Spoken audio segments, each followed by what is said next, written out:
Hi everyone, this is Tanishka.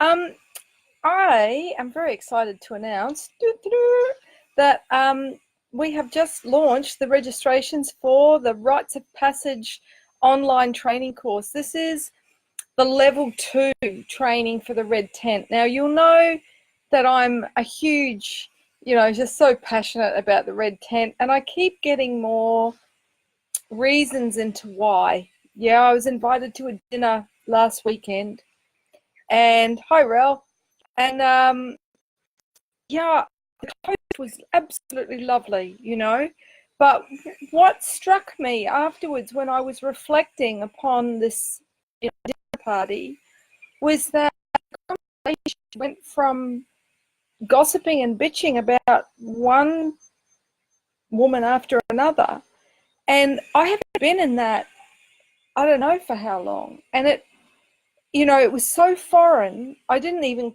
oh, hi Georgia, I didn't quite know, hi Sienna, how to handle it. And I found my energy was just imploding because I didn't want to contribute to the conversation. Well, I couldn't anyway, I didn't even know these people, but it was just, yeah. So the point that I'm making is the social situations that I've been involved in for the last 2 decades have been with women that have been initiated into sisterhood practices. So when we gather for, social stuff, not even in the red tent, we don't bitch and gossip about other women. It's just never part of the discourse, So, and being exposed to it again the other night, it reminded me of what it was like to be in my early 20s and to be exposed to that sort of social dynamic. So, I just, if you're sitting watching this and you're thinking, I don't trust women, there aren't women that I can really go to when I'm in a crisis, and a lot of people will be experiencing a crisis as we approach the blood moon, the total lunar eclipse. Crisis, of course, meaning opportunity. This is an invitation, an obligation, but an invitation to check out an opportunity to be initiated into sisterhood practices, because, it's a huge chunk of our feminine identity that is missing. We literally can't grow up. We can't mature if we don't get initiated. And not just initiated into womanhood, but initiated into every successive part of the journey. When I got married, I was so lucky that Jen Powell, who initiated me into goddess archetypes, she did a ceremony for me where, I got to let go consciously of the maiden phase and all the women. I had about 50 women chanting a processional, and I sat and I thanked my mother, and I had one veil on and then another, white veil for the maiden, which is why our, bridal garb is a white veil. It comes from these ancient traditions. It's all just been distorted through the patriarchy, thanks to old Rome. So it's, high time that we take our ceremonies back. That's where I'm headed with this. So, but I got to have that right, my birthright, and be fully witnessed, be able to really acknowledge what was happening internally on all levels as I made that shift from maiden to mother. And yeah, I did happen to be pregnant at the time. Wasn't a shotgun wedding. I actually got engaged, then pregnant, but whatever. That's just a patriarchal pressure put on women anyway. But the point I'm trying to make is you don't have to be a biological mother to step into the mother phase, And before that, for my 30th birthday, I did a ceremony where I married myself, because I came across some dictionary definition that said a spinster was any unmarried woman over the age of 30, and I was like, well, fuck that. I'll marry myself. So I've always created, and I think we actually do this as little kids. It's part of our play, particularly as little girls. I remember in New Zealand, where I started school with my best friend Marilee, who was half Maori, and we'd mash up flowers and make potions. We were always creating rituals, it's just part of playing in nature. So how old was I? I was only 26 when I started creating rites of passage ceremonies. And I know now these were remembered, okay? And the reason I know that was when I had the blessing of doing these ceremonies for an audience of 30 women up in Byron Bay, where we filmed this Rites of Passage facilitator online training. The women afterwards were so moved, the women that were watching these ceremonies, there were tears as they remembered and really got, oh man, I've been in the red tent, I have been a part of these ceremonies, I know this, my soul knows this. I haven't had, many incarnations, but my soul recognizes this. And also, of course, the grief of recognizing what we didn't get, what our mums didn't get, and so what they couldn't pass on to us. And so, after this 5-day intensive training where we filmed 5 ceremonies, so a welcome to womanhood, a bridal shower, a pregnancy belly blessing, an act of power for women turning, journeying through their midlife into the mage phase, and a crone ceremony, a wise woman ceremony. And it was interesting to watch as we journeyed through these ceremonies, the women that were doing the training, we'd do all the teachings in the morning and then do ceremony in the afternoon and then debrief with a Q&A.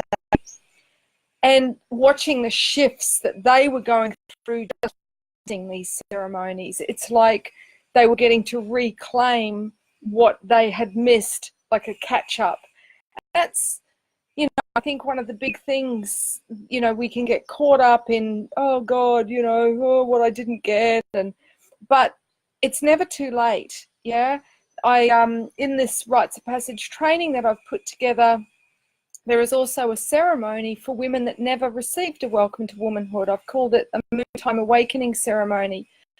I've lost count of how many I had of these. They work beautifully as like a 1-day workshop, or as an additional thing that you can offer to women who come to your red tents, but just as a piece to give women back a real sense of pride in their womanhood, because something I'm really getting on a deeper level now that I have the good fortune of being a lovely conscious man who's been involved in men's circles for years, is that if we have any shame about our manhood or about our womanhood, that really impacts the relationship dynamics. And so the shame that we carry about menstruation collectively, we heal that by sitting in the red tent circle. Okay. Similarly, the shame that we carry about our bodies and about aging is healed through rites of passage ceremonies. So, this is not just some twee thing of getting together and eating cake, and cake's not a bad part of it, let me, but the point is, with aging, I understand why women have, trepidation about aging. We live in a culture where women become more invisible as we age, in a patriarchal mindset. In other words, their value is seen as being less and less once they're not as tight and firm physically and looking as sexually nubile as a maiden, or then when their fertility wanes, or if they choose not to have children, in and after their mother phase. So then the mage phase, which is akin to midlife, okay, so our 40s and 50s, this is when our psychic gifts really start to develop. So the unseen gifts. And then, of course, in our crone years, and the word crone, I mean, my goodness, that alone, there's been so much fear around that word, it conjures up an tag, and it literally meant to be crowned with one's power, yeah? So, this is about supporting and midwifing ourselves and each other into our feminine power, and that deepens with the aging process. if we're initiated, okay, if we understand how to access more and more of our inner power at each gate. And this is why in the sort of ancient tantric tradition, women who had been initiated were venerated, were celebrated, because, you know, their womb power, their grail, became more and more powerful. So, you know, these women were revered as goddesses because of the cyclic wisdom that they had accrued through experiencing consciously all their cycles, not just the lunar cycle, not just the fertility cycle, but our chronological cycle. So in my latest book, Goddess Wisdom, I spoke about, you know, the 4 stages of our womanhood, which is the maiden. So, you know, when we start cycling with the moon and we start bleeding once a month, this is when we shift from the girl into the maiden. And in my book, I go through the hallmarks of that transition.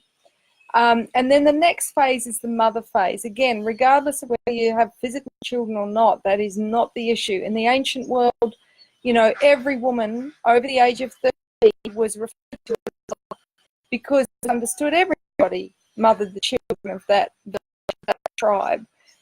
So there wasn't this pressure put on women to be the all-giving cornucopia mother 24/7 and, you know, feel this intense mother guilt if they couldn't meet every need of their child. So, you know, a lot of the anxiety, a lot of the angst that we have, which then shows up as women's problems, clinically, the term, is because of the omission of rites of passage and the lack of understanding into who we are as cyclic beings. When we understand that, when we live in alignment with those cycles, the lunar, the fertility, and our chronological cycle, we have less anxiety, we have less depression, we have less pain in our bodies, because we are in alignment with conscious understanding of those cycles. So we can really make... Has anyone got any questions?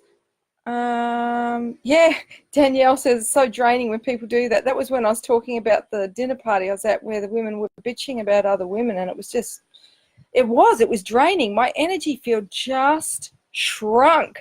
And you know me, I'm pretty big and I'll talk to anybody anytime. Oh, Megan married herself too. Good for you. So yeah, I thought, wow, if I'm imploding, if I'm feeling myself being minimized, you know, this is a powerful negative vortex that's happening. Rel has said, I'm so grateful to have made the decision to attend the live training with me when we filmed it in Byron Bay. It was an absolute honor to witness these initiations. Look, likewise, honey, it was, you know, every time I teach, as you know, those of you that have experienced it live, I get live downloads. So I'm actually part of the learning as well. It's always really, really humbling. And yeah, some of the nuggets that came through with this training are just, yeah, beautiful, beautiful insights to help the collective womanhood. So I'm really excited to share this training. It is the level 2 red tent. So, you know, it's a prerequisite that you've done the red tent online training. There is a special where you can get that half price if you sign up for the 2, just to make it more accessible if you haven't done the prerequisite. But the reason that that's there is, you know, for good reason, and that is, I've heard of women conducting ceremonies that have done more damage than good. Yeah, so it's really imperative to me in terms of my duty of care that the women who come through this lineage, this mystery school, have the foundations anchored before going on to the subsequent trainings. And that is, you know, how to deal with shadow group dynamics, how to hold sacred space, how to prepare energetically. I could go on. I mean, you know, there's over 35 hours of content in that red tent course. So we've opened the registrations for this level 2 training for the Feminine Rites of Passage training now. But the access to the materials we are auspiciously launching on the blood moon. And the reason for that is, which is this coming Monday, January the 21st, 2019, And the reason it's a blood moon is it's a total lunar eclipse. And a blood moon is kind of like when everyone's got their period, but it's an initiation, a cosmic initiation into the blood mysteries. And that's something we journey in this course. So the sacred blood rites, you might have heard me use the term the Grail or the Graal as it was termed. It refers to our sacred blood. So the blood of our wombs, the life-giving blood, the blood that has never harmed anyone. So it doesn't carry the frequency of pain, okay?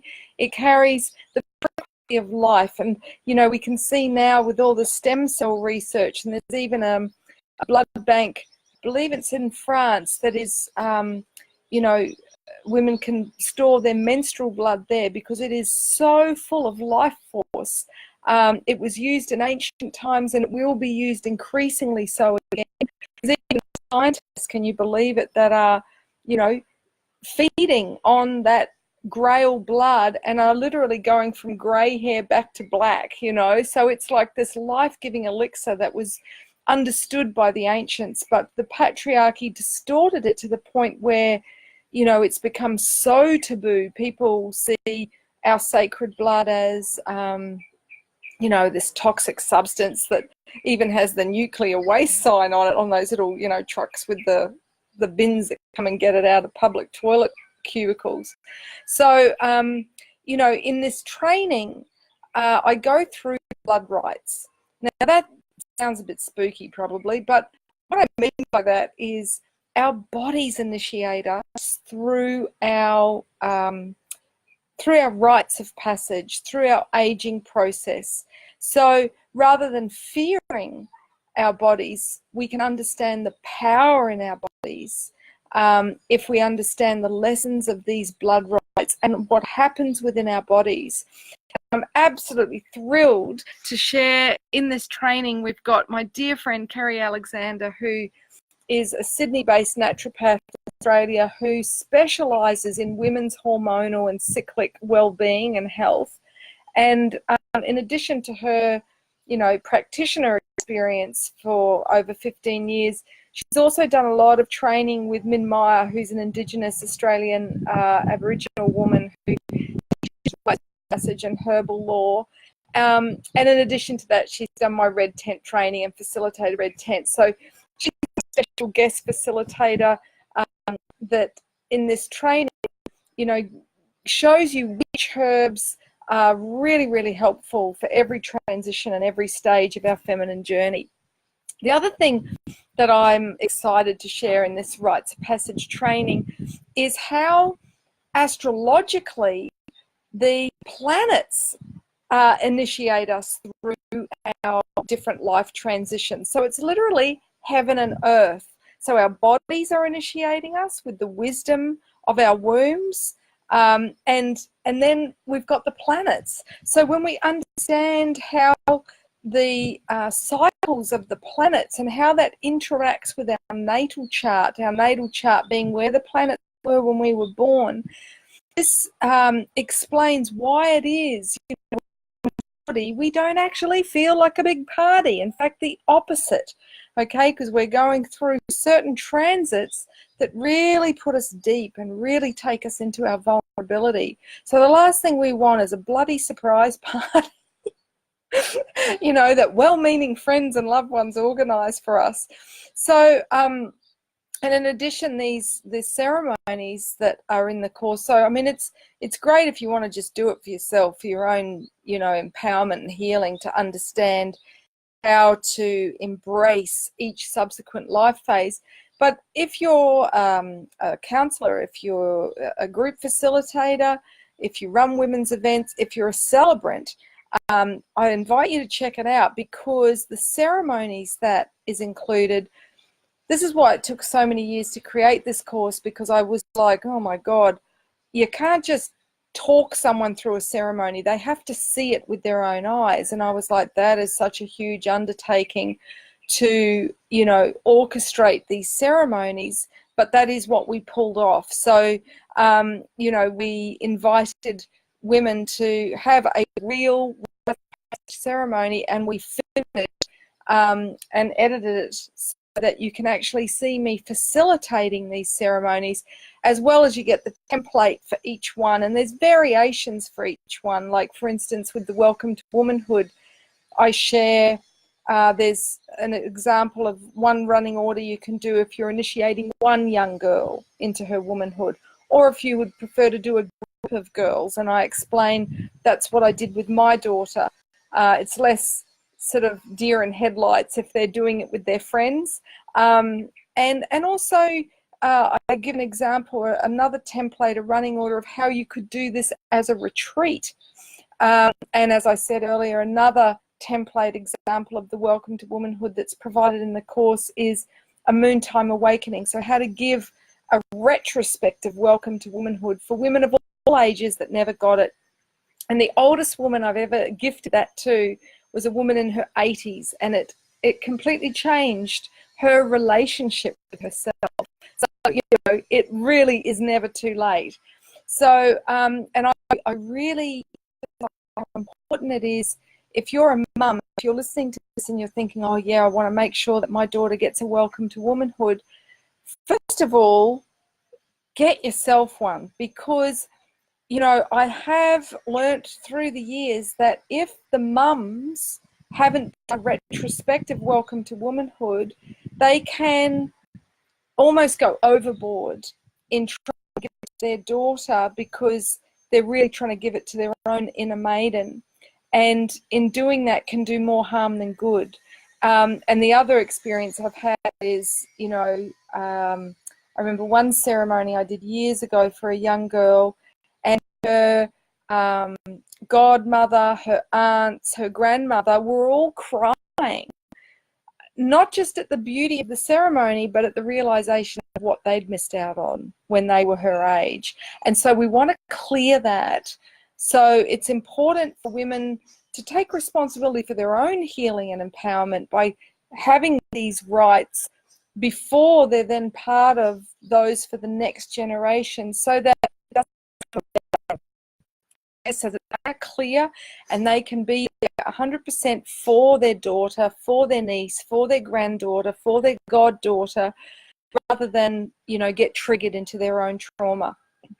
So, yeah, I don't know if anyone's got any questions, those of you that are watching this live. Danielle Richards, I'm only 37, I'm already feeling this. Yeah, Megan's in the mage, I'm in the mage phase. Mage is great, it's like the second maidenhood. It's, yeah, I'm loving it. I mean, patriarchy calls us cougars, but, and, you know, tries to put us down, but it is an absolutely powerful life phase. Oh, great. Eileen has a question. My question is it possible to feel negative vibes from someone who's 5 minutes away from my parking area at my okay, not related to the question, but yes, absolutely. Look, if anyone is sending or thinking about you in a negative way or speaking about you in a negative way, absolutely, you know, you can feel it. But you know, a violet flame, you can visualize a violet flame just spiraling up through your energy field from a foot beneath you, where your Earth Star chakra is, your Earth Star energy center, spiraling up all the way up to a foot above you where your Soul Star chakra is, and then see it spinning so intensely fast that it transmutes into rainbow holographic light and showers through you. Also good just to visualize yourself in an amethyst cave energetically. You don't spend hundreds of dollars and sit in one, but that just helps to contain your energy field. You can invite your guides in, or your higher self, to shield your light. Gold is also very good. So rather than just putting yourself in a white bubble, because that can be like a beacon for, you know, flotsam and jetsam, purple and gold are good colors. All right, but I won't get down that rabbit hole anymore. All right, anyone else got any questions? It's okay, Eileen. There you go. Danielle suggested pray for him and smudge your space. Absolutely. Clearing by smudging with dried sage is lovely. Oh, Winnie says, hi, Goddess Retreat last year in Bali. Lovely to see you here, honey. Okay, I'm just scrolling down. Okay, I can't see any more questions. So, yeah, look, if you think of a question after I finish this video, by all means, write it and I'll check back and write it down. But I've put the link. If you want to check out the link to the course, there's women speaking about their experience of taking part in the ceremonies that I did over the years. I used to literally drive around with my car stuffed full of like 20 velvet cushions, a Persian style rug, peacock feathers, everything I needed to create a pop-up red tent in women's lounge rooms. And you know, I do these ceremonies, and it's so lovely to finally be able to share them. I did start training facilitators, I think it was 2005.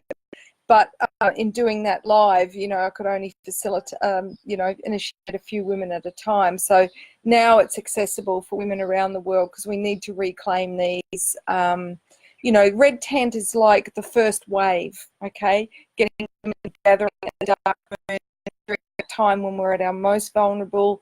We are naturally going through that shamanic death and rebirth process and needing to really honor what is surfacing, what is present, and that's going to be the case in for this full moon that we're coming up to. Even though it's a full moon, because it's a total moon eclipse, it'll feel like a dark moon. So I've done a separate video on that. Just scroll down on my Moon Woman page or click on videos, or if you subscribe to my YouTube channel, you will have gotten a notification when that was uploaded a couple of days ago. So yeah, Red Tent was the first wave. Getting our rites of passage. These are our original human rights that were literally taken from us. And without these, it's impossible for us to really stand in our power as sacred sovereign beings. So, you know, whilst I understand that, you know, movement of the sort of 60s and 70s where women took to the streets and demanded their rights, the feminine way of reclaiming power is through seeding grassroots. You know, it's like growing a garden. It's not top down, imposing, you know, or demanding it externally. It's about fostering growth, gestating growth. This is the feminine way, doing it through word of mouth, doing it through inclusion, gathering women, bringing them to circle, inviting them to sip from the cup and to experience firsthand what it is to be woman. And it is nothing like what the patriarchy says. Okay, we are not intrinsically bitchy, gossiping. You know, that is the symptom that happens when women don't get these initiations and these rights. So thank you for listening, and if you feel moved to share this video, whether it's with a girlfriend or your mum, via a private message, or to, you know, put it on your timeline or in a group, that'd be awesome. And if you've got any questions, don't hesitate to ask and I'll circle back, excuse the pun, and answer them. All right, ciao for now from Bali. Stay warm, those of you in the Northern Hemisphere. We're sending you love and light for that blood moon. Ciao.